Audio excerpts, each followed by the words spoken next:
मैंने ये बेस जो है ये क्लीन कर दिया है।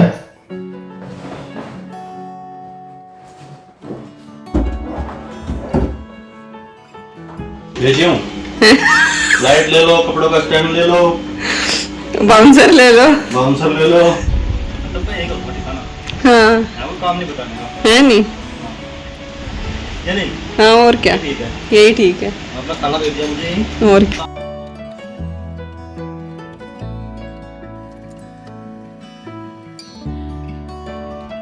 हेलो,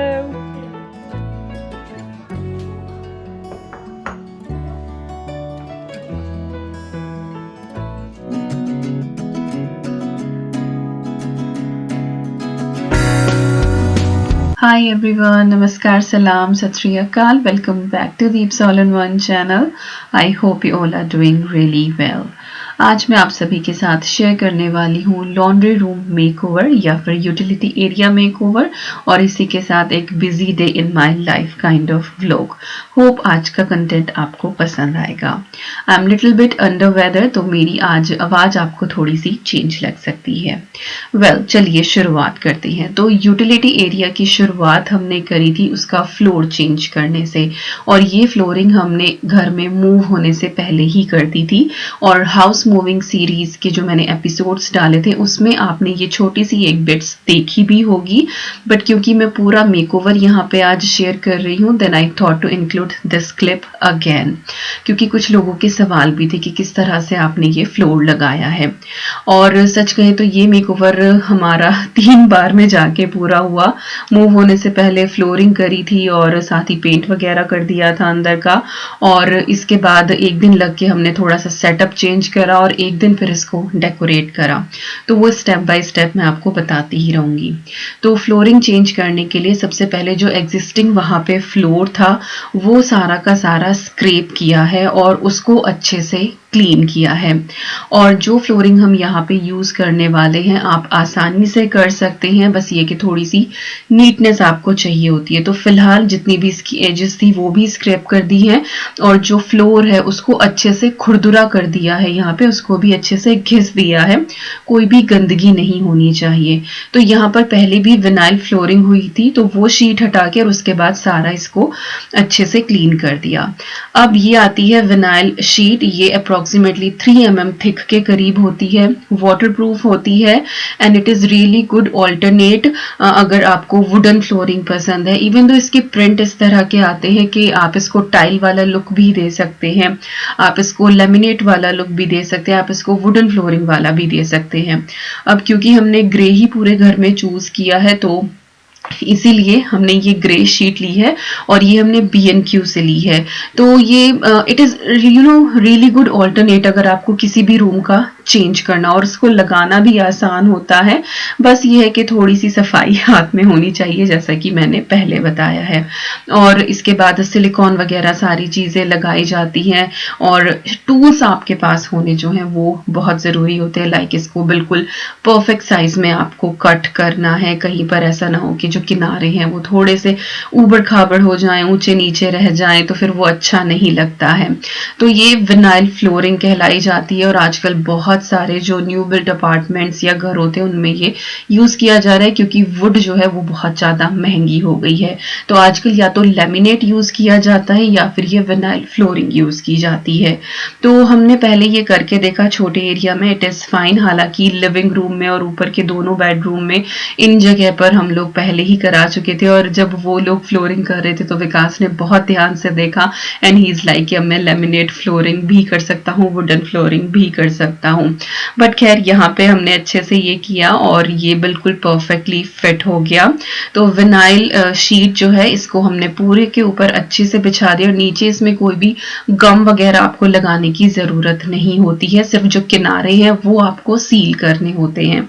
तो जो परफेक्ट साइज था उस साइज में इसको कट करके और अब इसको अच्छी तरह से ले डाउन कर दिया है। इसके अंदर कोई भी एयर बबल नहीं रहना चाहिए। और इसके बाद इसकी एक बाइंडिंग आती है, आपको कोई ग्रे कलर की बाइंडिंग किनारे पे दिखाई दे रही होगी, तो वो बाइंडिंग लगा के और उसको नेल किया जाता है, लाइक कील ठोकी जाती है, बिल्कुल बारीक बारीक नेल आते हैं। और उसके बाद जो है वो सिलिकॉन से उसको अच्छे से फिक्स किया जाता है। वो वाली क्लिप मेरे पास नहीं है बिकॉज विकास जो है वो बिल्कुल रात को पूरा दिन काम करते थे और रात को फिर आके इस घर में जो कुछ भी मेंटेनेंस था वो काम करते थे। Then he forgot to record that bit. But ये साइड में बाइंडिंग लगाई है और जो सिलिकॉन होती है वो भी एक ट्यूब के अंदर आती है और उसकी एक पिस्टल काइंड ऑफ होती है, तो वो करके सारी चीजें फिक्स करके और ये बाथरूम का जो फ्लोरिंग था वो डन हो गया था और साथ ही यहाँ पे पेंट भी कर दिया था। अब जो ये क्लिप आप देख रहे हैं जिसमें हमने थोड़ा सा अरेंजमेंट किया था, ये आई थिंक मार्च की क्लिप है, अद्वी के बर्थडे के बाद की है, क्योंकि बलून्स आपने देखे हैं, बलून्स यहाँ पे रखे हुए थे। तो यहाँ पे जो वॉशर और ड्रायर है ये एक दूसरे के ऊपर रखे हुए थे। कई बार सवाल आता है कि दो वॉशिंग मशीन कैसे हैं, तो दो वॉशिंग मशीन नहीं है, एक नॉर्मल वॉशिंग मशीन है, उसमें भी कपड़े ड्राई हो जाते हैं। बट जो चीज हमने अभी उतार के रखी है जो बुश ब्रांड की है टम्बल ड्रायर, इसके अंदर कपड़े जो हैं वो बिल्कुल लाइक 100% सूखे हुए निकलते हैं। यूके का वेदर ऐसा है कि ऑलमोस्ट यहाँ पे बारिश ही रहती है, तो कुछ लोग जो है वो टम्बल ड्रायर खरीद के रखते हैं, बाकी कुछ लोग जो है वो ऐसे ही एयर पे सुखा लेते हैं, धूप निकलती है तो बाहर रख देते हैं। तो इट जस्ट डिपेंड कि हाँ आप ले सकते हैं नहीं ले सकते हैं, तो और अपनी अपनी चॉइस के ऊपर भी है। तो यहाँ पे जो टम्बल ड्रायर है ये ऊपर इस स्लैब के ऊपर रखा हुआ है। इन फ्यूचर हमारा प्लान है कि ये स्लैब हम आगे तक एक्सटेंड करा देंगे जब घर का एक्सटेंशन होगा, जब लेबर वर्क होगा। फिलहाल शायद इस साल तो ना हो पाए क्योंकि इंडिया विजिट के दौरान हमारे कुछ इमरजेंसी एक्सपेंसेस हो गए थे, तो इस वजह से हमारे कुछ रिनोवेशन के जो प्लान है वो पोस्टपोन हो गए हैं। बट यस, जब तक के लिए हमने पूरा घर जो है वो सेट कर ही दिया है। तो वॉशर और ड्रायर जो है इनको मैंने बराबर बराबर रख दिया और आइकिया की जो कैलेक्स यूनिट है वो मैंने उस स्लैब के ऊपर रख दी है। और यहाँ पे मैं आपको ड्रायर में जो है वो लिंट वो दिखा रही हूँ। तो जैसे कपड़े ड्राई होते हैं ना और उनके ऊपर का जो रुआं होता है वो सारा का सारा यहाँ पे इकट्ठा हो जाता है। और एवरी टाइम जब भी आप टम्बल ड्रायर यूज करें ये निकालना बहुत जरूरी होता है। अगर ये सफोकेट हो जाता है, ओवर हो जाता है, तो फिर वो कपड़े इतने अच्छे से ड्राई नहीं करता है। तो ये जाली हमेशा क्लीन करें। और ये देखिए ये सिर्फ एक बार के कपड़ों का है और ये कितना सारा लेंथ निकला है। और जब आप वूलन्स वगैरह धुलते हैं तो ज्यादा निकलता है। Okay, now it is current day. तो आपने दिसंबर की क्लिप देखी, मार्च की क्लिप देखी, अब आप यहाँ पे जून की क्लिप देखिए। फिलहाल जो ये हमारा utility area, it's kind of A dump room. जो कुछ भी एक्स्ट्रा चीज होती है वो इस रूम में रखी जाती है और इसमें एक छोटी सी टॉयलेट सीट और वॉश बेसिन एरिया भी है।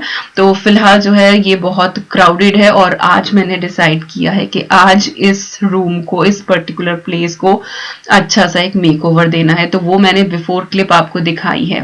उससे पहले क्या करते हैं, अपना रोजमर्रा का रूटीन शुरू करते हैं। तो सुबह सुबह का टाइम है, चाय बन रही है और ये अद्वी का ब्रेकफास्ट है बटर ब्रेड और दूध के साथ ही मैंने उसका लंच बॉक्स प्रिपेयर कर दिया है। इसमें मैंने एक्टिमल रखी है और एक्टिमल के लिए बहुत सारे सवाल आते हैं कि ये क्या है। This is a yogurt drink actually, और आप पढ़ सकते हैं इम्यून सिस्टम के लिए बहुत अच्छी होती है। इसके अंदर विटामिन डी, B6 जो है वो बहुत अच्छा रहता है, डाइजेशन के लिए बहुत अच्छी रहती है। ये कल्चर्ड शॉट आप इसके अंदर देख सकते हैं लिखा हुआ है। तो काइंड ऑफ योगर्ट ड्रिंक है, दही को लाइक छाछ बोल दे, फ्लेवर्ड छाछ, तो ये अच्छा रहता है। तो उसके साथ ही चेरीज रख दी हैं, एक बेकरी का रख दिया है मैंने आइटम, और इसी के साथ मैंने आज लंच में उसको देने के लिए चीज गार्लिक ब्रेड बनाई है and she loved it a lot. और जो गार्लिक बटर है वो भी मैंने खुद से ही बनाया था, जो नॉर्मल स्प्रेडेबल बटर होता है उसमें फ्लेवर्स डाल के। और यहाँ पे दही जो है वो रात मैंने जमने के लिए रखी थी और पहली बार मैं अपना ये स्टील वाला डब्बा यूज कर रही हूँ। आई डोंट नो कि ये कैसी जमने वाली थी, बट रात को मैंने ये लगा के छोड़ दिया था ना, I was so like nervous कि पता नहीं जमेगी नहीं जमेगी। ओके, चलिए लंच बॉक्स पैक करते हैं। तो जो गार्लिक ब्रेड थी वो मैंने इस तरह से ऊपर नीचे रखे और उनको बीच में से कट कर दिया, तो काइंड ऑफ ये सैंडविच हो गई है और इनको मैंने इस तरह से लंच बॉक्स में रख दिया है। And again Advi really loves it a lot, तो वीक में एक दिन मैं उसको ये देती हूँ और ये बहुत ईजी है, विद इन 5 मिनट्स जो है वो लंच रेडी हो जाता है। तो अद्वी जो है वो जा चुकी है, एक्चुअली नो अभी नहीं गई है, अद्वी अपना ब्रेकफास्ट कर रही है। और ये हमारे ही गार्डन के लिली हैं जो तूफान के कारण जो है वो पौधा गिर गया था और ये टूट गए थे, तो स्टेम्स तोड़ के मैं ले आई थी और इनको मैंने से वास में लगा दिया है और ये अब खिल गए हैं। तो चलिए अब यहाँ पे सस्पेंस ब्रेक करते हैं एंड टडा, दही बहुत अच्छी जमी स्टील के बर्तन में। और शायद मेरे पास एक कमेंट आया था कि स्टील के बर्तन में दही नहीं जमानी चाहिए, बट पुराने टाइम से यही देखा है कि मम्मी भगोने वगैरह में ही दही जमाती थी, तो आई डोंट नो कि क्या रीजन है उसके पीछे जो उन्होंने मुझे ये कमेंट किया कि नहीं जमाना चाहिए, but it is so good और टेस्ट भी बहुत अच्छा है। और रही मिट्टी के बर्तन में दही जमाने की बात, तो मिट्टी का बर्तन जो है वो यहाँ पे मेरे पास अवेलेबल नहीं है। दूसरा यहाँ पे जो है वो बहुत ठंडा रहता है, तो आई एम नॉट श्योर कि मैं एबल होंगी उसमें जमाने के लिए, और इसीलिए यहाँ पे योगर्ट मेकर का इस्तेमाल करना पड़ता है, क्योंकि नॉर्मली दही जमना जो है वो बहुत टफ हो जाता है, क्योंकि मैंने बहुत सारे तरीके ट्राई कर लिए थे, finally yogurt maker saved. Okay चलिए अब जो है वो चाय पी ली है, अद्वी को स्कूल ड्रॉप करके आ गए हैं और इसके बाद अब इस रूम का काम करना शुरू करते हैं। तो जो भी एक्स्ट्रा सामान रखा हुआ था लॉन्ड्री रूम में वो सारा का सारा निकाल के हम पीछे स्टोरेज में रख रहे हैं। जो ये गार्डन रूम है, आपने इसका मेकओवर आई होप देखा होगा, इन केस आपने मिस कर दिया तो लिंक आपको डिस्क्रिप्शन बॉक्स में मिल जाएगा। और इसी गार्डन रूम के पीछे एक स्टोर रूम है काफी बड़े वाला, तो जो एक्स्ट्रा सामान है वो वहां रखा जाएगा। साथ ही जो मेरी ये रिंग लाइट है ये मुझे यही इसी रूम में रखनी थी, क्योंकि जितनी भी मेरी सिट ऑन वीडियोस होंगी या फिर जो मेरी ट्राई ऑन वाली वीडियोस होंगी वो सारी यही रिकॉर्ड होंगी। And Vikas is saying like के मैं तो इसी रूम में शिफ्ट हो जाता हूँ, बस मेरा खाना याद है देना, क्योंकि जब तक मैं अंदर घर में रहूंगा मुझे दुनिया भर के काम बताती रहेगी। तो you know there are so many things, मैं काम करना शुरू कर देती हूँ, बट यू नो कहीं ना कहीं जो है वो इनकी हेल्प फिर चाहिए ही होती है। लाइक ये ड्रिल वगैरह का काम मैं नहीं करती हूँ क्योंकि हाथ पे प्रेशर पड़ता है, कार्पल टनल सिंड्रोम है, सो दैट्स वाई तो मैं ये काम नहीं करती हूँ। वेल नहाने धोने के बाद साहब आ गए हैं लॉन्ड्री रूम में फिर से, और यहाँ पे हम लगा रहे हैं थोड़े से काइंड ऑफ वॉल फिक्सचर यहाँ पे लगा रहे हैं वैक्यूम वगैरह हैंग करने के लिए, और झाड़ू है, डस्टर है, स्टीम मोप है, तो वो सारी चीजें जो है ना वो नीचे फ्लोर पे ही रखी रहती हैं। तो जब भी क्लीन करना होता है वो सारी चीजें हटाओ, उसके बाद फिर उनको वहां पे रखो। कई बार पोछा लगाए तो वो गीले के ऊपर ही रखना पड़ता है, एंड आई एम लाइक बिल्कुल सारी चीजें अच्छे से क्लीन चाहिए ही चाहिए। तो खैर यहाँ पे जो है हमने अमेज़न से एक ये काइंड ऑफ अडेप्टर किया था ऑर्डर, और ये हमने इस तरह से वॉल फिक्स कर दिया है। और जो वैक्यूम वाला है वो हम यहाँ पे लगाएंगे, वो वैक्यूम के साथ ही आया था, तब ये वैक्यूम लिया था मैंने, आप लोगों के साथ शेयर भी किया था, तो उसकी सारी अटैचमेंट्स वगैरह उसी में लग जाती हैं। तो ये वैक्यूम वाला यहाँ पे लगा रहे हैं।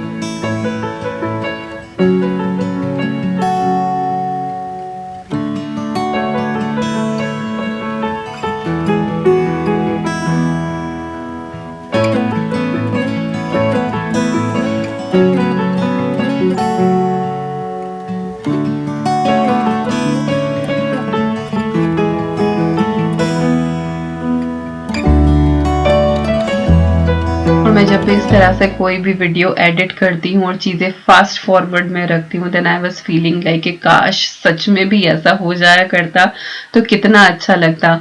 आपको ये 22 मिनट्स की वीडियो यहाँ देखने को मिलेगी, और इस वीडियो में जितना भी हमने काम किया है अगर हम वैसे लगाएं अंदाजा तो दिसंबर से लेके जून तक जाके ये पूरा काम हो पाया है।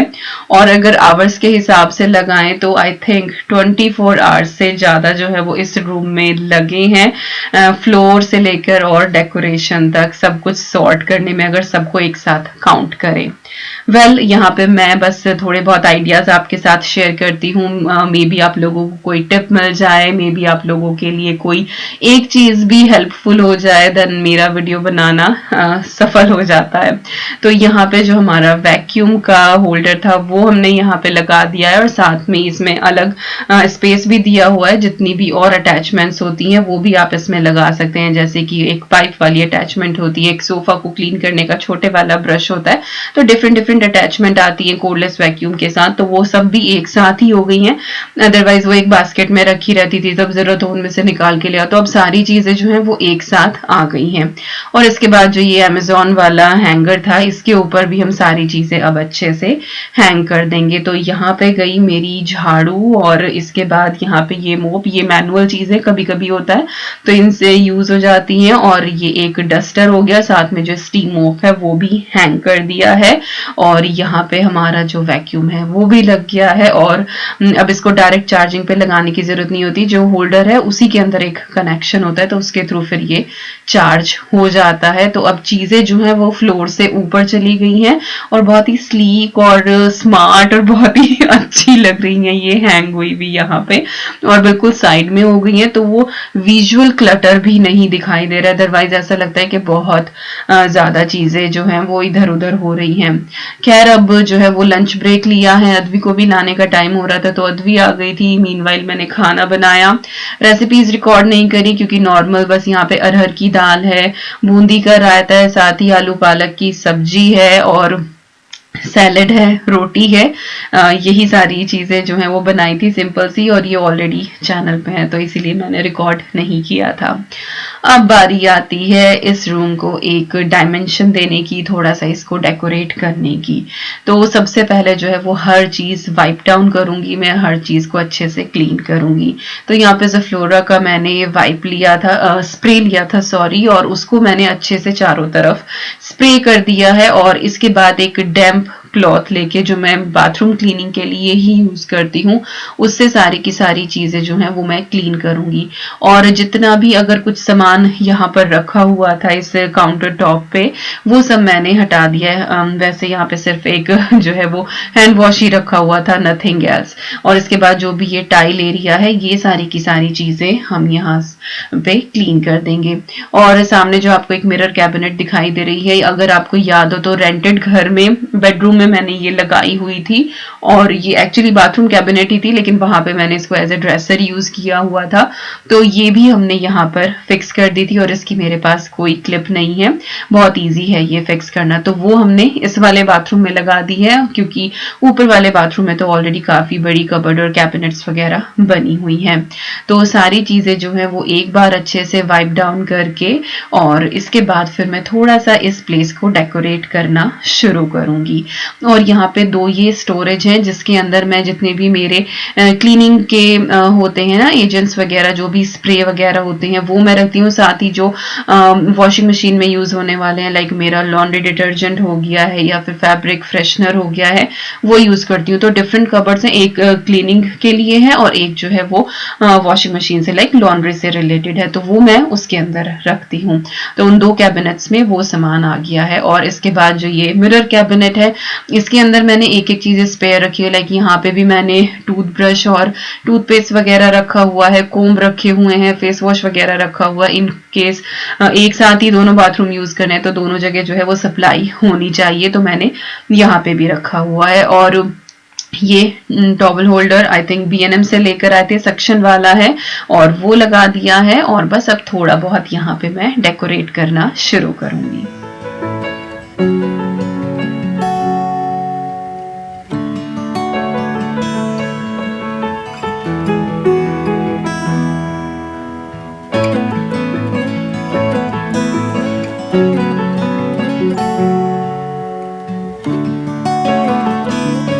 माई helping hand is here again. ठोका पिटी के लिए इन्हीं को बुलाया जाता है एक्चुअली।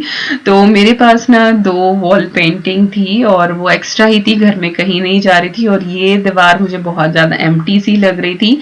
इन फ्यूचर इस वाले एरिया में हम लोग पूरा एक कैबिनेट बनवाएंगे वॉशर से ऊपर, जैसा कि एक स्टैंडर्ड यूटिलिटी रूम वगैरह में होता है। बट वही कि अभी थोड़े से बजट कंस्ट्रेंट है तो इसीलिए कुछ नहीं करा रहे हैं। बट जितने फिलहाल सोर्सेस थे और जितना कर सकते थे उस हिसाब से इस रूम को अच्छे से मैनेज कर दिया है and it is quite functional now. और सारी डेकोरेशन सब कुछ करने के बाद फ्लोर के ऊपर मैं एक बार अच्छे से वैक्यूम कर दूंगी और फिर इसको एक बार मैं स्टीम मोप कर दूंगी, तो फिर ये बहुत अच्छे से क्लीन हो जाएगा। और उसके बाद जो भी बाथ मैट्स वगैरह हैं वो मैंने इसके अंदर ऐड करे हैं, और ये भी मेरे पास पहले ही है। रेंटेड घर में जो वॉशरूम था वहां पे मैं इसको यूज करती थी, तो ये अब इस वाले वॉशरूम में या फिर लॉन्ड्री एरिया जो भी है इसके अंदर हम इसको यूज करते हैं। तो सारी चीजें जो हैं वो सेटअप हो गई हैं, और अब मैं आपको एक छोटा सा इस रूम का टूर दे देती हूँ कि कैसे क्या चीज कहाँ पे मैंने मैनेज करी है। तो फिलहाल छोटा सा ये 360 व्यू है। दरवाजे के ऊपर हमने 2 ये इस तरह के हुक लगा दिए हैं इन केस कुछ भी हैंग करना हो। फिलहाल यहाँ पे अद्वी का जो हेलमेट है वो टंगा हुआ है। और इसके बाद जैसे ही हम एंटर करते हैं, लेफ्ट हैंड साइड पे मेरी वॉशिंग मशीन रखी हुई है, बेको ब्रांड की है ये, और it is working so good. और इसके बराबर में टम्बल ड्रायर है, ये बुश ब्रांड का है। दोनों ही चीजें बहुत अच्छे से काम कर रही हैं। In case you are thinking कि आपको बाय करना है, then you can go for these 2 brand, these are really good. और अगेन वो तो मैंने आपको बता ही दिया कि एक वॉशिंग मशीन है और एक टम्बल ड्रायर है, बिकॉज मैं बता नहीं सकती हूँ, I think more than 50 comments I received about it, like 2 washing machine रखी हुई है। इसके बाद ये IKEA की गैलेक्सी यूनिट है, और इसके अंदर मैंने ये ग्रे बॉक्स रखे हुए हैं। ये मैंने बहुत सारे खरीदे थे एक साथ, और इसके अंदर डिफरेंट एसेसरीज रखी हुई है। एक के अंदर मेरा विंडो क्लीनर वो रोबोट रखा हुआ है, एक के अंदर लॉन्ड्री एसेंशियल लाइक जो पैग्स वगैरह होती हैं वो रखी हुई है। तो इस तरह से एक्स्ट्रा चीजें। और इस यूनिट के ऊपर जो एक बास्केट रखी हुई थी उसमें कभी कभी होता है ना कि नीचे कुछ भी एक कपड़ा हुआ कि चलो ये गंदा है वॉश करना है, तो वो उस बास्केट में डाल दें, क्योंकि जो लॉन्ड्री हैम्पर है वो मैं ऊपर वाले बाथरूम में रखती हूँ। छोटी सी यहाँ पे ट्रे रखी है, इनकेस कभी किसी पैंट शर्ट में से कोई कॉइन निकल जाए, कुछ भी पेपर वगैरह, तो वो उसी टाइम जो है निकाल के वो यहाँ रख दो। और यहाँ पे ये तो पूरा हैंगर आपने देख ही लिया है, और इसमें जो है मैंने छोटे कपड़ों वाला जो एक पैग होल्डर होता है वो भी मैंने रखा हुआ है, जो छोटे कपड़े टांगने के लिए। और इसके बाद हमारा जो वैक्यूम का है वो यहाँ पे लगा हुआ है, और you know it is looking so good. मैं बता नहीं सकती हूँ, छोटा छोटा जो ये चेंज करते हैं ना घर में, और चीजें जब अच्छे से ऑर्गेनाइज हो जाती हैं तो वो बहुत ब्यूटीफुल लगती हैं, एक पीस देती हैं। और बिफोर आपने देखा ही था कि इस बेचारे कमरे की क्या हालत हुई हुई थी। पेंटिंग्स लग गई हैं। यहाँ पे एक ये विंडो है जिसके अंदर ब्लाइंड्स लगे हुए हैं। यहाँ पे मैंने बैम्बू प्लांट और मनी प्लांट रखा हुआ है। मनी प्लांट एक्चुअली मुझे अभी जो है वो रीपॉट करना है, इसको मिट्टी में लगाना है। और बीच में जो है कि ये प्रोपगेशन वाला एक टूल होता है कि इसके अंदर आप प्लांट्स को प्रोपगेट कर सकते हैं। और इसके बाद इधर आए तो यहाँ पे टॉवल हो गया, एक छोटा सा फ्लावर वेस मैंने रख दिया। उसके आगे मैंने फ्लिकरिंग कैंडल्स जो है वो एक राउंड ट्रे के अंदर रख दिए हैं। सो बहुत ही ब्यूटीफुल से एक डेकोरेटिव कॉर्नर हो गया है। साथ ही वॉश बेसिन के ऊपर यहाँ पे आपको हैंड वॉश मिलेगा। और जो टॉयलेट रोल्स हैं वो मैंने एक बास्केट के अंदर यहाँ पे रखे हैं, क्योंकि इस दीवार पे यहाँ पे हम सोच रहे थे कि होल्डर लगाएं, लेकिन क्योंकि स्पेस बहुत कम है तो वो सही नहीं बैठ रहा था। और अगर ऊंचा करके लगाएं तो वो सही नहीं लग रहा था, लाइक उसका कोई वो नहीं बैठ रही थी उसकी पर्टिकुलर जगह कि यहाँ पे टॉयलेट रोल होल्डर जो है वो हम लगा दें। तो इस तरह से मैंने बास्केट में रखा है and it is quite handy actually. और बस ये मिरर कैबिनेट जो है ये आपने देखी है, इसके अंदर की जो चीजें हैं वो सब मैंने आपको बता ही दी है। एक विंडो इसके पीछे भी है। और बस इस तरह से जो है ये पूरा का पूरा लॉन्ड्री रूम है। और नीचे के स्टोरेज अगर आप चाहेंगे कि मैं क्या क्या स्प्रे वगैरह या कुछ भी लॉन्ड्री के लिए यूज करती हूँ तो प्लीज कमेंट करके जरूर बताना, मैं आपके साथ अपनी सप्लाईज के बारे में भी शेयर कर दूंगी। तो ऐसा गया मेरा आज का दिन और फाइनली ये रूम हो गया है done. Done and I am so satisfied. और अगर आज का ये व्लॉग आपको थोड़ा सा भी अच्छा लगा हो तो प्लीज इस वीडियो को एक लाइक जरूर दे देना, सब्सक्राइब कर लेना अगर अभी तक सब्सक्राइब नहीं किया है। और मैं मिलती हूँ आपसे बहुत जल्दी। Till then you guys take care and I am sending lots and lots and lots of love to you all. Thank you so much for watching. Take care and bye bye.